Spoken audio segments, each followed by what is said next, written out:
les étoiles tombent du ciel, si le soleil nous revoit le jour, si les montagnes s'effondrent autour de moi, je reste à l'abri de son amour. Si les oiseaux arrêtent de chanter et ceux qui les écoutent deviennent sourds, si la forêt perd son feuillage, le champ sa verdure, je reste à l'abri de son amour. Qu'est-ce qui pourra nous arracher à son amour?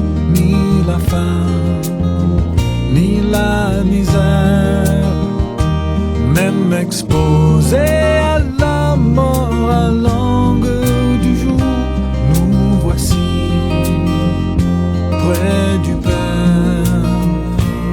Si tous mes rêves se terminent en cauchemar, mes espoirs s'envolent sans retour, si mon cœur tortueux me trahit sans remords, je reste à l'abri de son amour.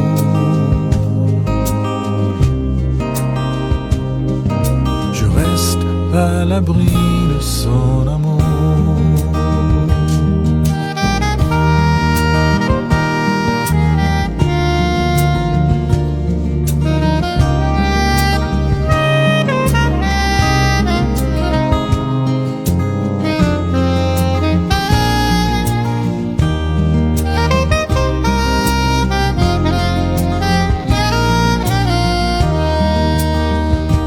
Qu'est-ce qui pourra nous arracher à son amour? Ni la faim, ni la misère, même exposé à la mort à l'angle du jour, nous voici près du Père. Si je me trouve seul dans l'obscurité, si je vis sans cesse un contre-jour, si je me perds en route sans direction, je reste quand même à l'abri de son amour.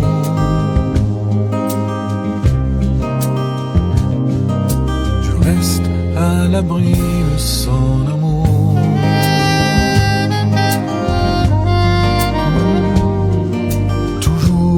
À l'abri de son amour.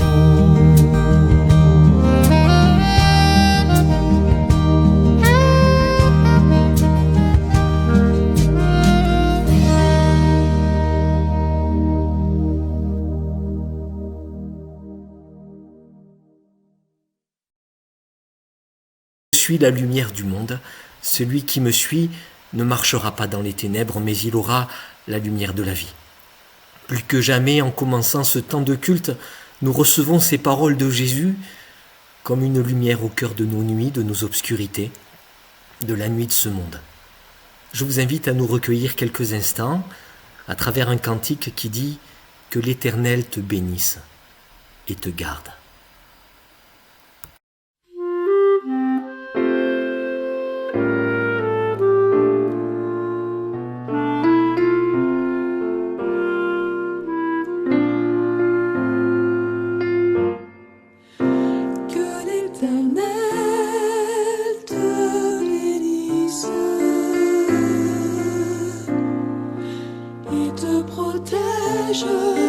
Que l'Éternel te regarde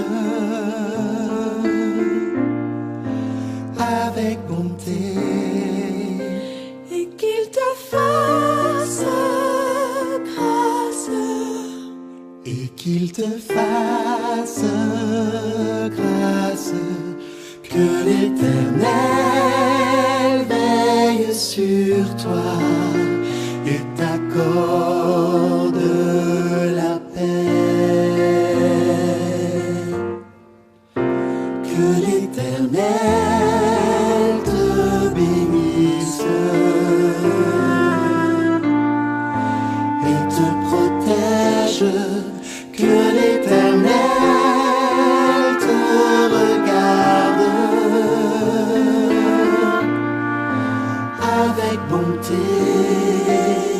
et qu'il te fasse grâce, et qu'il te fasse grâce, que l'Éternel veille sur toi.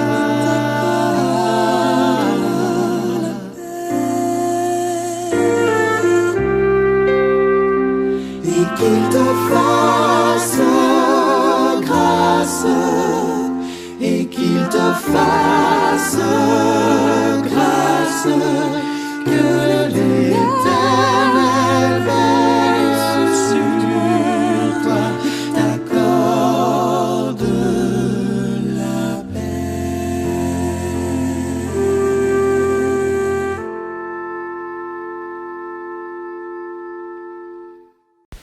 Je vous invite à la prière. Rassaisis-nous de ton amour au matin, Seigneur, et nous vivrons tout le jour dans la joie et la louange. Nous te louons, Père, pour la merveille de ta création, pour les temps et les saisons, pour le jour et la nuit, pour les fruits de la terre, pour le don de l'amour et pour toute vie. Oui, nous te louons parce que le dernier mot sur l'histoire de chacun de nous et sur l'histoire du monde, c'est toi qui le diras, en Jésus-Christ, ton Fils, notre Seigneur. Amen. Me voici humblement devant toi, accueillant ta grâce qui se déverse en moi. Car voici ce que j'ai à t'offrir, un esprit brisé, une terre délaissée, un soupir. Tu seras la louange au cœur de mes épreuves. Tu seras la réponse à tout ce que je vis. Tu seras la main qui viendra pour me relever. Tu seras ma vie, mon chemin, ma vérité. Relevé, restauré et guéri, là dans ta présence, dans ta tendresse immense, dans ce lieu où mon cœur est béni. Les flots de l'amour sont déversés sur moi pour toujours. Tu seras la louange au cœur de mes épreuves. Tu seras la réponse à tout ce que je vis. Tu seras l'âme qui viendra pour me relever.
la louange au cœur de mes épreuves. Tu seras la réponse à tout ce que je vis. Tu seras la main qui viendra pour me relever. Tu seras ma vie, mon chemin, ma vérité. Tu seras ma vie, mon chemin, ma vérité. Tu seras ma vie, mon chemin, ma vérité. Tu seras ma vie, mon chemin, ma vérité.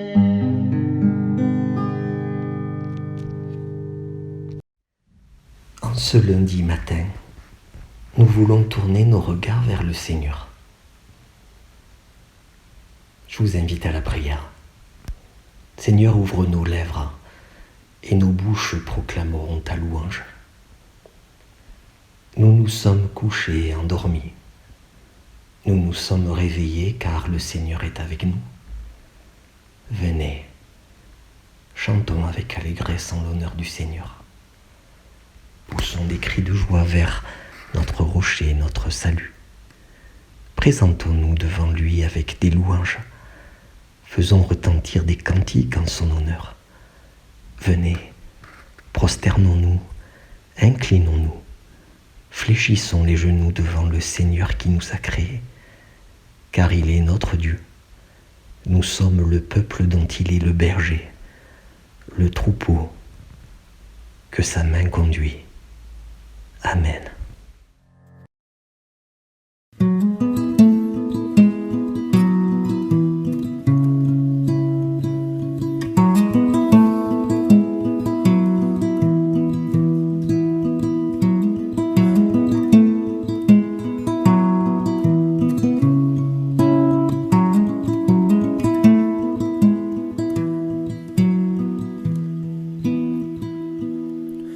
Je louerai l'Éternel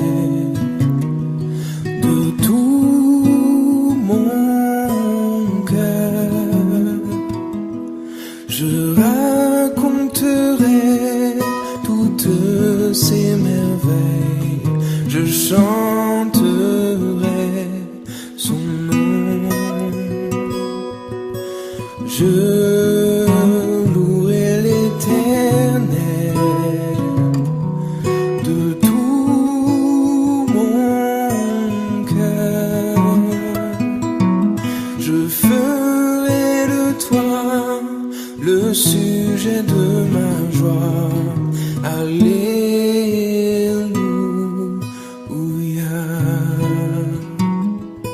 Alléluia.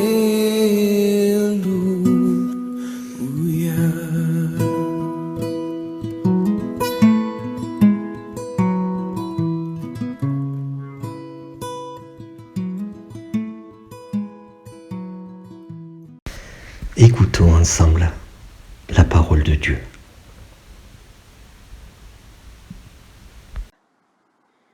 Du fond de l'abîme, je t'invoque, ô Éternel. Seigneur, écoute ma voix. Que tes oreilles soient attentives à la voix de mes supplications. Si tu gardais le souvenir des iniquités éternelles, Seigneur, qui pourrait subsister? Mais le pardon se trouve auprès de toi, afin qu'on te craigne. J'espère en l'Éternel, mon âme espère et j'attends sa promesse. Mon âme compte sur le Seigneur, plus que les gardes ne comptent sur le matin, que les gardes ne comptent sur le matin. Israël, mets ton espoir en l'Éternel, car la miséricorde est auprès de l'Éternel, et il multiplie les délivrances. C'est lui qui rachètera Israël de toutes ses iniquités.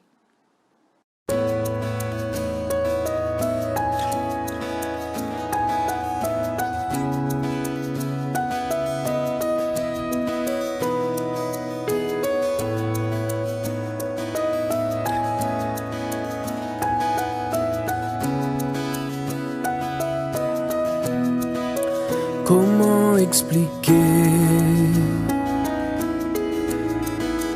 et comment décrire Un amour si grand, si puissant, que rien ne peut le contenir. Tu sais mes espoirs, Seigneur, tu sais mes craintes. Et mes mots sont bien trop petits pour dire tout l'amour que j'ai pour toi. Alors entends mon cœur, mon esprit qui te loue. Entends le chant d'amour d'un enfant racheté. Je prendrai mes faibles mots pour te dire quel Dieu merveilleux tu es. Mais je ne pourrai pas te dire combien je t'aime. Alors entends mon cœur. Si tout comme la pluie, les mots pouvaient couler, et si j'avais l'éternité, je ne pourrais pas l'exprimer. Mais dans les battements de mon cœur, tu entendras toujours. Merci pour la vie, pour la vérité et pour le chemin. Alors entends nos cœurs, nos esprits qui te louent. Entends le chant d'amour de tout est racheté. Nous prendrons nos faibles mots pour te dire quel Dieu merveilleux tu es. Mais nous ne pourrons pas te dire tout notre amour. Alors entends nos cœurs.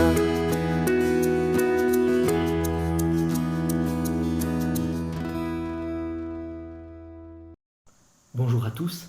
En ce lundi, j'aimerais partager avec vous un thème bien connu que nous retrouvons dans les épîtres de l'apôtre Paul à nombreuses reprises, le thème de la grâce de Dieu. Cette miséricorde manifestée au-delà de ce que l'on peut imaginer. Ce chemin de liberté que Dieu ouvre à chacun de nous, qui nous rend joyeux quand nous le recevons pour nous, mais parfois un peu plus suspicieux quand nous le voyons s'ouvrir devant les autres. Est-ce qu'ils ne vont pas en abuser de ce chemin de liberté, se montrer irresponsables, peu dignes de la confiance que Dieu place en eux? Cette façon qu'a Dieu de se donner à tous gratuitement, est-ce vraiment bien juste? Aujourd'hui, je voudrais aborder avec vous cet extrait de l'Évangile où l'on découvre deux sœurs, Marthe et Marie, qui chacune a une attitude différente. Un texte où on découvre Marthe, une des amies les plus intimes de Jésus, se retrouvant déroutée par cette manière de faire du Seigneur. Elle n'a bien sûr pas entendu parler de Paul et de ses épîtres, puisqu'elle n'avait pas été encore écrite. Elle est très loin de tout cela, mais déjà elle trouve que c'est peut-être un peu facile, cette histoire d'amitié avec Dieu qui ne passe pas par l'accomplissement de tel ou tel commandement.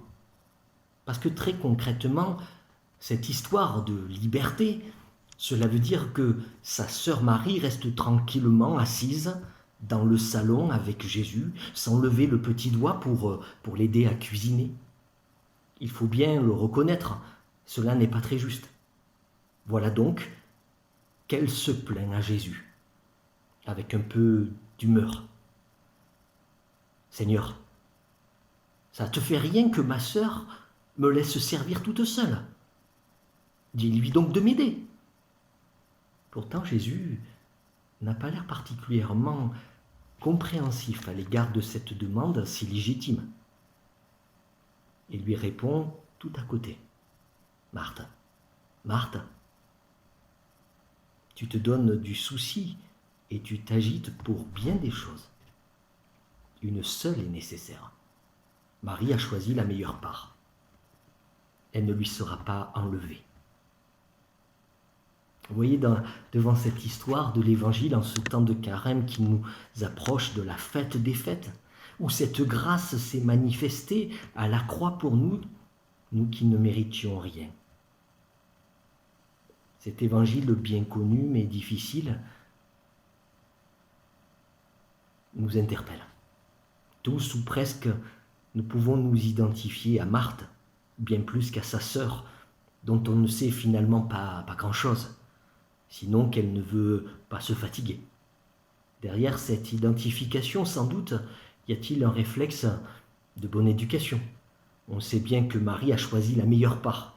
Mais justement, on nous a appris, quand nous étions plus jeunes, à ne jamais choisir la meilleure part, à ne jamais prendre le plus gros morceau du gâteau qu'il faut laisser aux autres.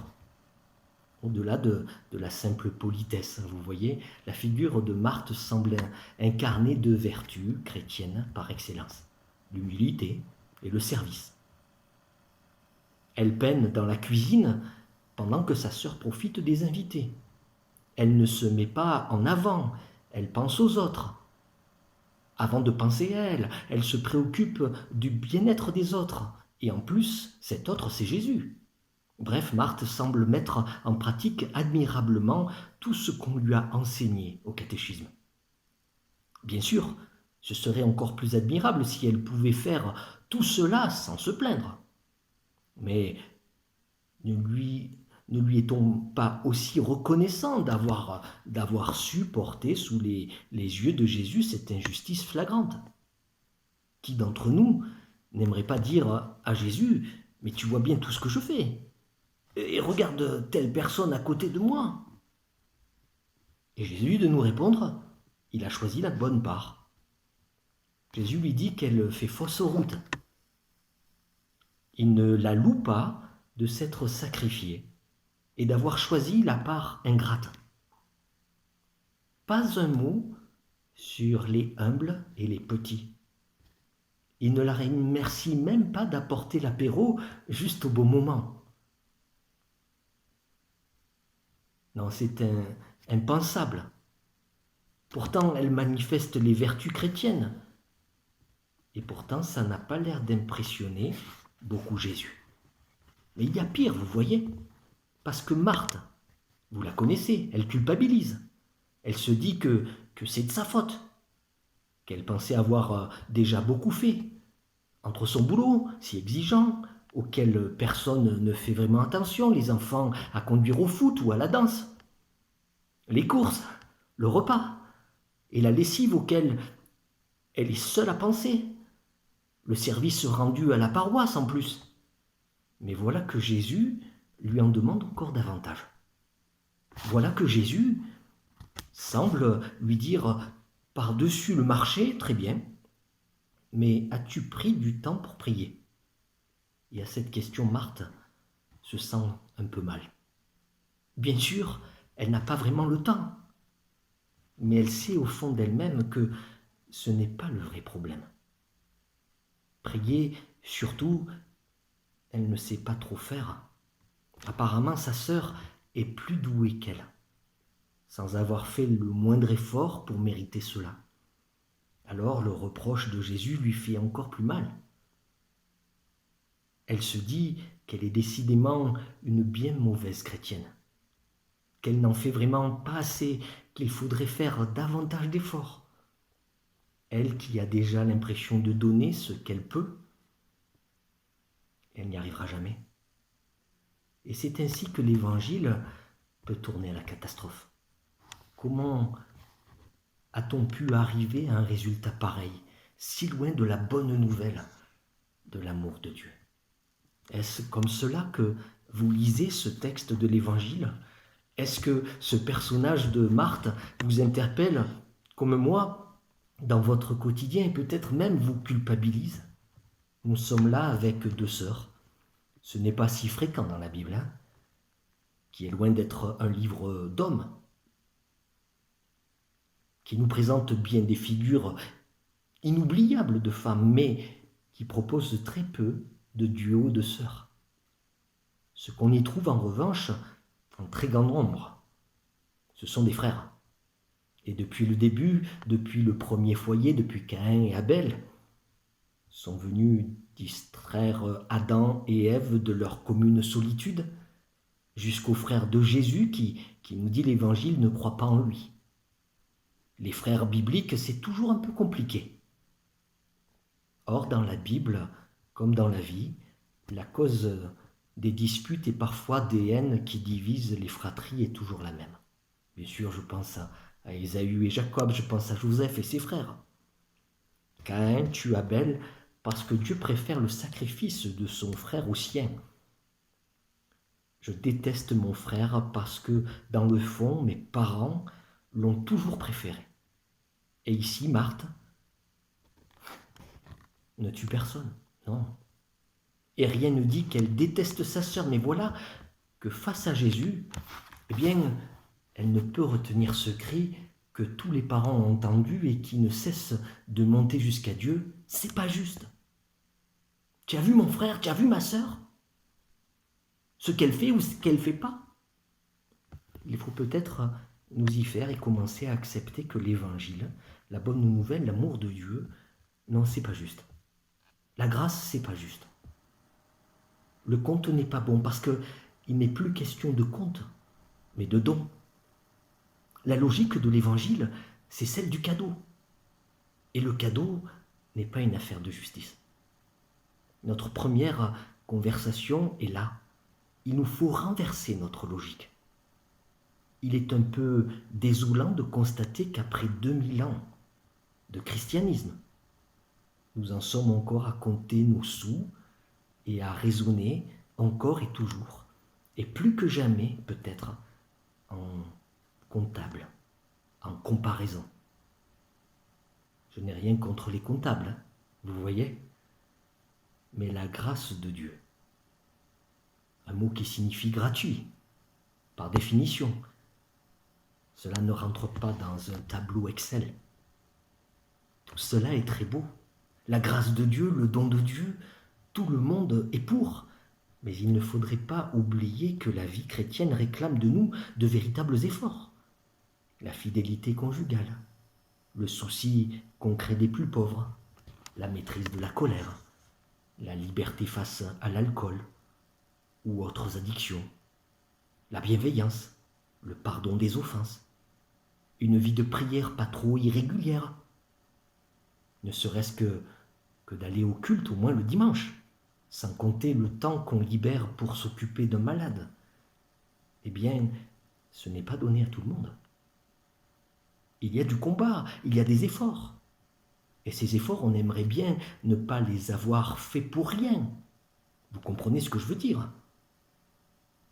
Notre grand-mère peut-être nous a dit un jour que si nous étions sages, cela ferait plaisir à Jésus, même au petit Jésus.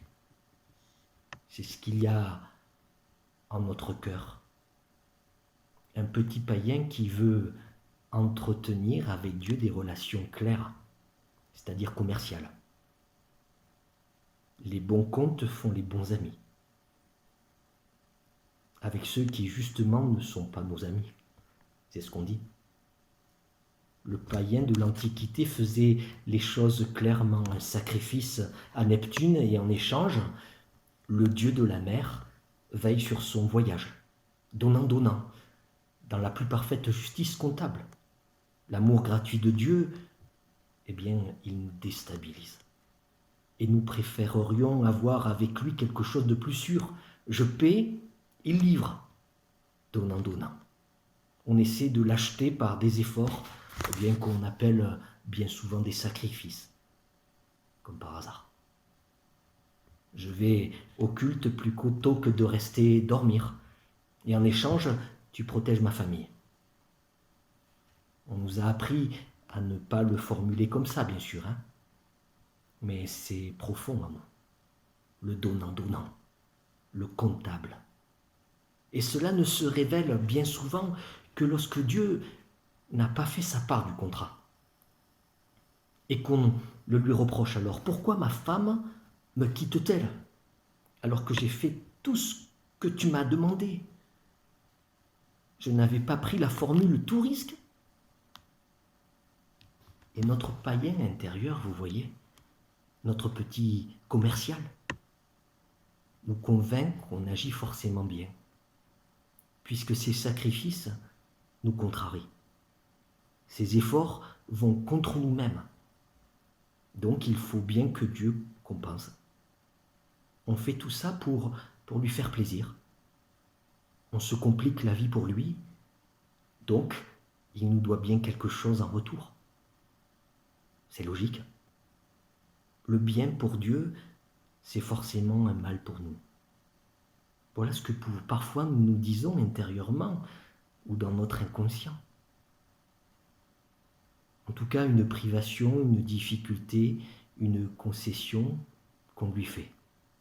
Marthe, Marthe, dit Jésus, tu perds ton temps. Quand tu crois rendre service au Christ parce que tu te compliques la vie. Quand tu opposes le bien et ce qui te fait du bien. Marthe, Marthe, tu fais fausse route quand tu penses que la volonté de Dieu, c'est le contraire de ta volonté. Vous faites alliance, Dieu et toi, et cette alliance vous fait marcher dans la même direction. Ce que tu fais et ces efforts et ton dévouement ne t'enlèvent rien. Au contraire, c'est toi qui l'enrichis, parce que c'est le Saint-Esprit qui agit en toi pour te fortifier par ce service, parce qu'il t'apprenne à aimer davantage. Le royaume de Dieu que tu recherches ne te sera pas donné en récompense de tes efforts. Il t'est déjà donné en partage. C'est sans doute ainsi qu'il faut comprendre cette histoire de meilleure part, qui semble tout de même un peu étrange, parce qu'elle paraît indiquer qu'il y a des activités meilleures que d'autres, qu'il y a des vies qui valent mieux que d'autres. Dans l'histoire de l'Église, ces modes de vie ont peu à peu pris un nom, et l'on a opposé la contemplation et l'action, la vie contemplative et la vie active, la première étant naturellement considérée comme bien supérieure à la seconde. Je ne crois pas que Jésus nous dise ici qu'il vaut mieux être moine que père de famille, ni d'ailleurs qu'il soit venu faire des hiérarchies entre ceux qui le suivent. En revanche, il nous met devant les yeux une importante question. Que faisons-nous de notre temps? On ne peut pas être partout au four et au moulin, et je me le dis pour moi en premier lieu. À la cuisine et au salon, on ne peut pas vivre plusieurs vies. C'est bien dommage, mais c'est aussi ce qui nous donne du prix à tout, à chaque seconde de notre vie. Si nous ne devions pas mourir, nous n'aurions jamais à choisir. Nous pourrions tout faire successivement, mais ce terme nous oblige à faire des choix, à trouver des essentiels, à préférer des gens à d'autres, des lieux à d'autres, des activités à d'autres, bien sûr. On peut se dire qu'on change de vie quand on change de lieu ou de conjoint, mais cela ne veut pas dire qu'on repart effectivement à zéro. Ce qui est passé, mais ça s'est vraiment passé. L'illusion adolescente qui empêche pas les années passées d'être passées. Chaque seconde est irremplaçable et donc inestimable. Le présent, c'est un cadeau de Dieu, c'est une grâce. Et Jésus invite Marthe à ne pas gaspiller ce présent. Tu t'agites pour bien des choses. Ces mots résument en moi de façon un peu trop... ces mots résonnent en moi de façon un peu trop familière. Est-ce que nous n'avons pas de temps en temps ce sentiment de nous agiter pour bien des choses? Et moi le premier. Hyperactif. Si encore c'était toujours pour servir le Christ. Et les sollicitations sont nombreuses dans toutes les directions. Nous n'avons pas l'impression que nous pouvons tout faire à la fois, boire à tous les robinets, avant de nous trouver enfin devant un sentiment de vide encore plus grand. Nous pouvons nous lamenter longtemps sur notre dispersion vers bien des choses. Mais il y a probablement mieux à faire, nous concentrer sur l'essentiel, sur cette chose qui seule est nécessaire, à en croire Jésus. De quoi peut-il bien s'agir? De vie monastique ou contemplative? Tous au monastère donc? Ce serait aller un peu vite en besogne. Non, Jésus ne reproche pas à Marthe son service, ce qui serait tout de même un comble. Il ne lui reproche pas d'être active. Il lui reproche d'avoir l'esprit plein de 36 000 choses et du coup de négliger l'essentiel. D'avoir l'esprit rempli par des tasses de thé, les serviettes en papier, le canapé, les pâtisseries, les livraisons, l'évier de la vaisselle, la propreté des toilettes, la température de la pièce, bref, tout ce qui va faire que l'invité se sentira bien, mais de ne pas s'occuper de l'invité. L'invité n'est pas seulement un corps à nourrir et à installer dans un lieu confortable, à la bonne température. C'est une personne à rencontrer, à aimer, à écouter. Tout le reste peut en découler. Tout le reste peut y servir, mais passer à côté de la rencontre, c'est avoir tout raté. L'essentiel dans notre vie avec le Christ, ce n'est ni l'action ni la contemplation, c'est la rencontre et la vie avec le Christ. Il ne s'agit pas d'action, de contemplation, parce qu'il peut y avoir une contemplation, ou prétendue telle, qui recherche davantage la tranquillité que la brûlure de Dieu, que l'intimité avec Dieu. Une contemplation qui ne reçoit pas le Christ. De même, il est bien des actions et des engagements qui, au cœur même de l'activité, permettent de le recevoir. Comme ce serait simple s'il suffisait de faire ceci ou cela, mais il faut encore et surtout désirer la rencontre. Que nous soyons dans la contemplation ou dans l'action, désirer la proximité, la familiarité même avec Jésus. Le problème de Marthe n'est pas qu'elle était à la cuisine au lieu d'être au salon. Vous l'aurez compris. C'est qu'à la cuisine, elle s'occupait de cuisine sans y chercher le Christ. C'est que l'on peut cuisiner de deux manières bien différentes. On peut cuisiner pour réussir le plat ou pour faire plaisir aux invités. Ce n'est pas sans lien, puisque pour faire plaisir aux invités, en général, il faut réussir le plat. Mais l'état d'esprit est, il me semble, très différent. Dans un cas, vous préparez de la nourriture, et dans l'autre, vous fabriquez de la communion. Ce n'est pas tout à fait la même chose. Dans le deuxième cas, c'est la rencontre qui prime, même si la nourriture est au service de cette rencontre. Il y a du plaisir à réussir un œuf poché sans le casser. Il y a du plaisir à goûter une sauce particulièrement réussie. Mais c'est un plaisir bien différent que de passer son après-midi tout occupé des gens qu'on aime et pour qui on travaille. Cuisiner peut être un plaisir ou un fardeau, mais ce peut être aussi un acte d'amour. D'ailleurs, il est dit que les grands chefs sont avant tout des amoureux. Ils veulent partager quelque chose qu'ils aiment à des personnes qu'ils veulent aimer. Si Marthe ne l'avait pas oublié, elle aurait choisi elle aussi la meilleure part.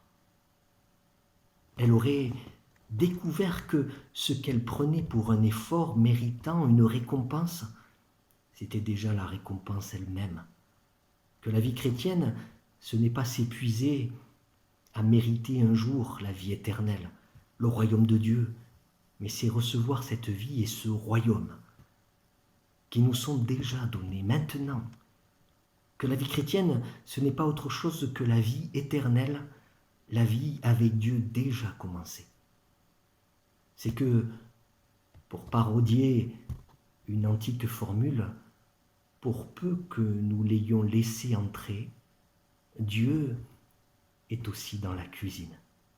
Alors, mes amis, frères et sœurs, je prie que ces derniers jours de ce temps de carême soient l'occasion pour chacune et chacun d'entre nous de cuisiner pour le Christ ou d'écouter le Christ.